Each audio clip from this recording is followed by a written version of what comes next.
morning, and welcome to Talk of the Town on 99.7, 1450 WHTC and WHTC.com. And welcome to Talk of the Town for this Tuesday, October 13th. I'm Gary Stevens. We will have the Master Gardener, Jan Musin, join us at the top of the hour with the Yard and Garden Hour. She is with the Brine Seed. We'll have a sliver of open line time following the 11 o'clock news. And in about an hour, Patty Vandenberg will be joining us, What's New Around Holland. But on the second Tuesday of the month, we are joined on a regular basis by representatives of the Holland Museum, and its executive director, Ricki Levine, is on our on our Zoom connection this morning. Let's welcome her, and she can introduce our guest as well and have our conversation. Ricki, good morning. Hope all is well with you and everybody over at the museum. Good morning, Gary. Thank you. We are all well and hope the same is with you. We are well, too. Thank you very much. Introduce our guest, and we will have a three-way conversation. That's what we can do on Zoom. Go ahead. It's amazing, isn't it? Yes. Well, I'm delighted to have Winde Gehringer with us. She's our Visitor Services and Exhibits Coordinator. She's responsible for a lot of the work that happens behind the scenes, getting an exhibit up. So I thought it would be great for her to talk a little bit about that process and also about our new exhibit that I know you want to talk about. She's also very much involved with our visitor service experience. So, you know, in this new time of COVID, she's been instrumental in getting that up and running as well. Winde, good morning. I hope I'm pronouncing it right. Yeah, it's Winde. Yep. Okay. Yes, and no, I am not going to cue the association's old song from the 1960s. I get that so frequently. Well, sometimes it's nice to have a song like that. You can use as your theme song, whatever. That's very true. Along those lines. First of all, unfortunately, we talk on the second Tuesday after the second Monday, which means, Ricki, no freebies, but Patty did mention it yesterday, the free Monday evenings, second Monday of the month that the museum is open, no charge, just a way to give back to the community and let the community know about the asset, which is the Holland Museum. Absolutely. Thank you, Patty, for giving that shout out. The second Monday of every month, we are open in the evening for free from 4 to 7 p.m. And it allows the museum to be accessible for people that can only come in the evening, or maybe if there's an economic situation that you can't bring yourself or your family in, you'll be able to do that with no charge. All right, indeed. And so we took care of that particular thing as well. And also on Mondays, Monday mornings is a time for for those who need a little extra time to get around the museum. It's a chance for them to get open as well, Ricki. That's right. Well, we did this when we reopened after we were closed down for several months. We decided that for those people that have a medical issue which does not allow them to wear a mask, that we would set dedicated hours just for them so they felt comfortable. None of the staff or volunteer would question them. No other visitors would question them. So from 10 to 11:30 every Monday, so that's every week, we open our doors to everyone who wants to come in, but those people that have a compromised situation that cannot wear a mask are welcome to come in during that time. All of our staff, all of our volunteers will wear masks. If you come with somebody who is able to wear a mask, we ask that they do that as well. But it just allows, again, accessibility for everyone. If you got a question about what's going on at the Holland Museum, Ricki Levine and Winde Gehringer will be happy to answer it at 395-1450, 395-1450. We are 3 weeks away from the general election on November the 3rd as we speak on this Tuesday, October the 13th. And Winde, the election is certainly front and center with the latest new exhibit at the museum. Can you tell us all about it? Yes, definitely. So this exhibit talks a lot about just the kinds of things that people collect in relation to exhibits. Most of the things on display have been collected by people of the Holland community, which kind of makes it unique. We've got a very substantial button collection. That's maybe my favorite part when you think about like election memorabilia. I think that might be one of the more prevalent things you think about, because it's just one of those things that they always give out. We've also got some things that are like very Holland specific, like we've got a large banner from when George W. Bush came to visit the county fairgrounds. So we've got some really interesting things. Yeah. What's the I'm gonna maybe put you on the spot there, Winde. What's the oldest collectible you have on this display for election reflection memorabilia from Holland, Michigan? How far back do you go on this? So we have some, it's definitely one of our campaign buttons. We've got campaign buttons going back to like the 1890s. So pretty far back. Most of the items tend to be from kind of the 40s to 70s though. So yeah, but we do have some quite older things as well. I wonder if any of those win buttons that President Ford had out, the whip inflation now buttons would be floating around. I know they probably have a few over at the Gerald Ford Museum over in Grand Rapids, but that's the one I think of. Of course, I like Ike buttons were always a popular one there.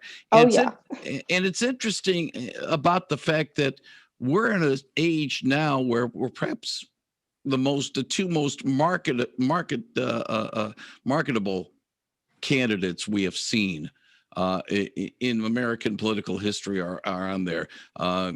We get bombarded from the Trump campaign. You donate X amount of money, you can get a Make America Great hat signed by the president, or you donate X amount of money, you can get a Great America hat Christmas ornament. I remember that coming out shortly after he got elected in 2016. And then the Biden campaign has picked up on that, special T-shirts saying, shut up. The one during the debate a couple of weeks ago as well. I have a funny feeling some of those might get to the election reflection collection in a few years from now. I don't think the museum is going to be, unless Ricki can subsidize it from the museum funds. I don't think the museum is going to be adding those more recent ones to this collection. Well, it would be kind of interesting, I would think. That's an interesting point because we will be getting, I'm sure, in future years, collectibles that are current now. And our collection keeps growing because of that. And that's just the wonderful thing about what we've got in our archives and our collection area. We have over 90 in our collection.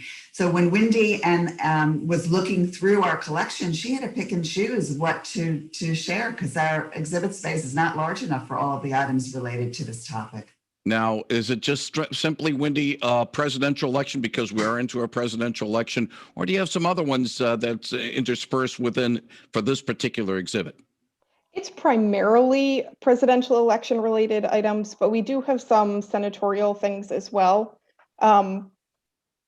Like Ricki said, it's a very small space, so you really have to be careful with what you pick and choose. But because it's a presidential election year, I thought that might be kind of a more interesting or more prevalent in this time period in the display. Now, buttons obviously have been very popular. Bumper stickers is another one as well.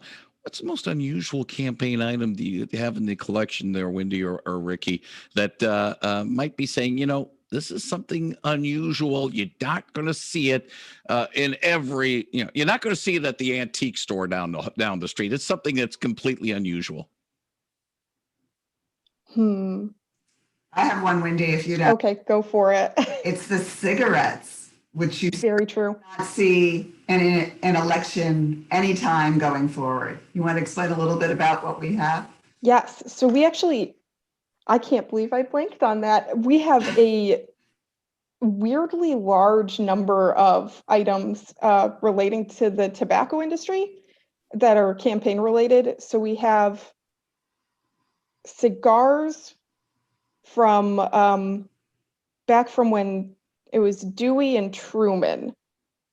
And then we've got campaign cigarettes from Eisenhower, And then we've also got another kind of interesting thing. It's like a little campaign information booklet put out by like the Cool Cigarette Company, but it just has like bipartisan info on like the process of voting, and I thought that was kind of an interesting and really unique thing. So, Yes, voter information initiative by our friends at RJ Reynolds or from Philip Morris or whatever right. the other big tobacco companies. And in those days, marketing for cigarettes was certainly innovative. Be it the victory cigars for the '48 campaign between Dewey and Truman, or the cigarettes. I remember when this is a side story about the fact when cigarettes were indeed a major sponsor. In fact, the story when Red Barber was doing the first television broadcast of a baseball game in Brooklyn in 1939, and a Brooklyn player hit a home run. He says, "Oh, we're going to slide down this box of this carton of Chesterfields down to that player, saying, 'Way to hit that home run!' You get a carton of 6 on that." Oh boy, times have changed over the last 80 to 81 years since They sure that time. have. 395-1450 if you have a question. Again, the exhibit at the Holland Museum of Election Reflection, memorabilia from Holland, Michigan. Winde, though, it is not just going to be one that's an exhibit through, November 4th. We'll pull up the exhibit and that's it. This one's going to last for a while. Yes, so the exhibit ends in February, kind of late February, so 22nd. So even after the election, you've got a good amount of time to come check it out. I'm going to ask a question, Winde, you can answer it. And Ricki, I've asked it of you in the past, but I'm going to repeat it for maybe new listeners, or maybe you have not heard our discussion about that. People who would like to contribute to the Holland Museum, especially in an election year like this, maybe they've gotten some,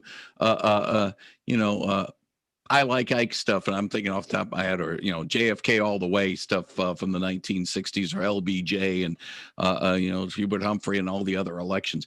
How does the museum go about collecting items that would be contributed from the community? So we get requests for item donations all the time. At this point, we're getting to the point where we're kind of running low on space, so we have to be really, really picky about what comes into the collection. But I believe everything goes through our collections committee. So people come in, they tell us what they have to offer, and then a committee discusses kind of what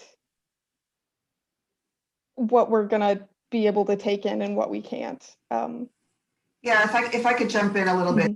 So if somebody has something that they'd like to donate, there's a process that they fill out a form, they contact our registrar, all that information's on our website, or you can give us a call at the front desk and we'll walk you through it.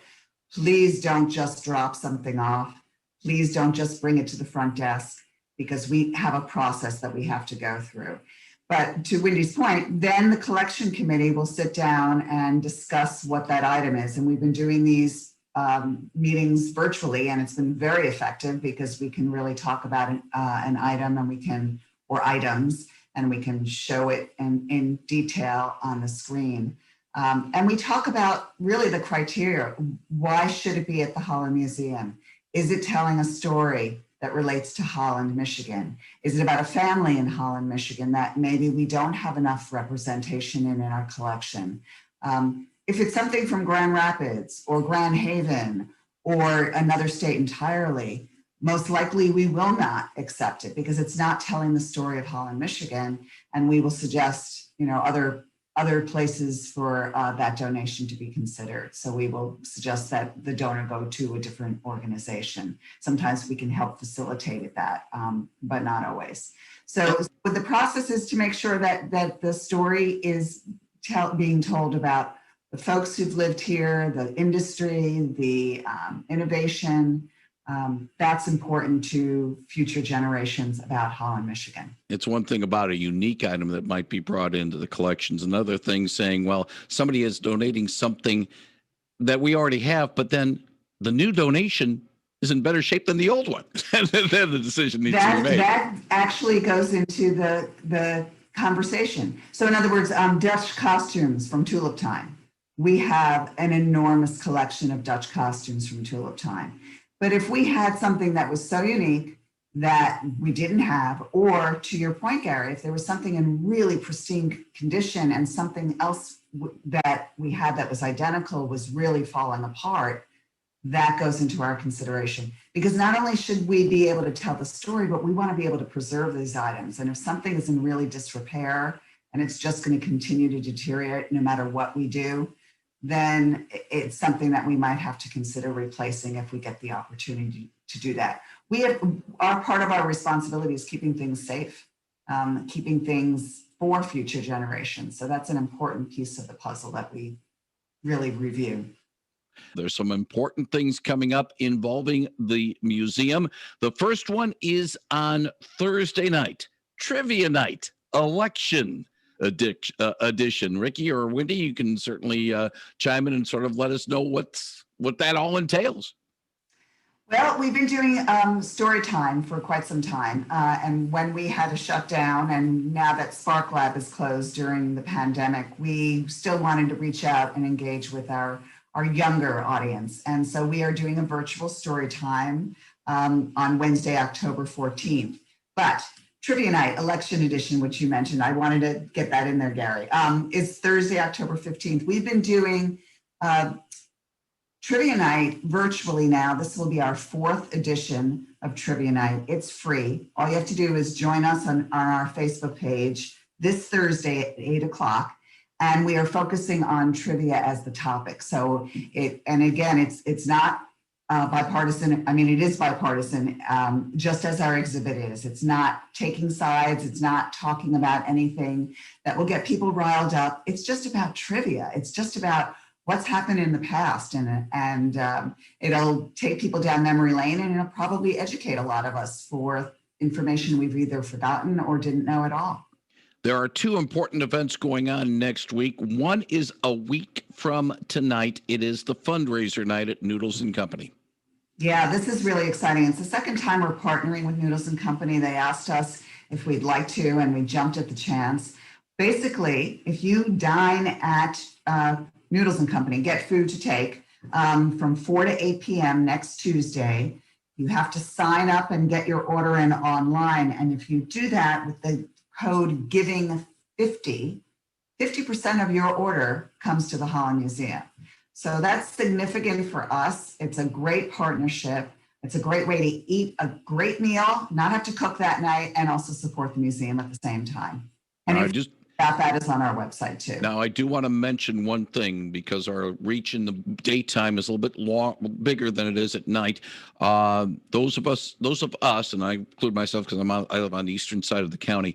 Those of us who live on the eastern side of the county, no. The one in Granville is not playing ball on this one. The Noodles and Company on James Street on the north side is the only one it is. So don't try to go to the one in Granville saying, I want to have that money go to the museum. No, they're not playing ball with you. It's the only one. It's on the north side. So please keep that in mind. Thanks for clarifying that. Absolutely. Yeah. But it's a great way for us to get a little bit of money. And, things are a little bit tighter than they have been during a pandemic. So any help we can get, and it's a great way to have a meal and support us at the same time. For those who have been fortunate to listen to this man make a presentation, most notably last year at the Holland High Veterans Day commemoration, Dr. Fred Johnson of Hope College is a compelling speaker. I know, in fact, in 2018, he was the featured speaker at the Pilgrim Home Cemetery Memorial Day service. Very compelling, very much a man that you want to listen to and to get his thoughts. He is going to be part of a free virtual adult program a week from Thursday. Ricki or Winde, you can explain a little bit about that? Yeah, I'll jump in here too, because I actually have been working with Dr. Johnson about this program. He did a program for us last week, which is recorded and available on our website, which is about the vote. But this one next Thursday, if you want to be in on it live and be able to ask questions yourself, it's called USA. We've always been in this together. And it's a conversation to talk about that we've always been in our democracy, a fight for justice, freedom, opportunity, and democracy together. And so this is something he's passionate about. He's a history professor at Hope. He's super knowledgeable. And it'll be a great time to have a conversation about democracy in the United States and how it's evolved and how it impacts us all. Another person that we've had the good fortune to be speaking with on a regular basis on WHTC is a professor of political science at Hope College, Dr. David Ryden, and he's got another virtual adult program 2 weeks or 3 weeks, I should say, from Thursday, sort of a post-election virtual program. And Ricki, right. tell us about it, because it's going to come up before our next conversation, which will be in 4 weeks from today. That's right. So Dr. Ryden is doing this program called "Is It Time to Pull the Plug? A Historical Analysis of the Electoral College from 1800 to Present." There's a lot of conversation about it now. There is every presidential election year. Whether the Electoral College is something that has outlived its need or whether it still needs to be there. And it's a debate, it's lively. Chances are the Electoral College will be with us for some time, but it's a good conversation for people to become aware of and to really make their own opinion about it, because if they don't believe it should be around, they should voice that. And if they do, they should voice that as well. That's the democracy that we live in. And finally, again, we always want to try to encourage people to support the Holland Museum, be a member of the museum. How can people get involved, not only knowing about these programs we just mentioned in this last few moments, but also get involved with this museum? Ricki, I'm going to throw the ball to you on this one. Well, yeah, being a member is a great way to support us and also to get involved. And what you do as a member is you get information that before others, or really uniquely to you. As a member, you get invited to our opening events. Now, we just had an election reflection exhibit opening. It was different than any one that we've done in recent history.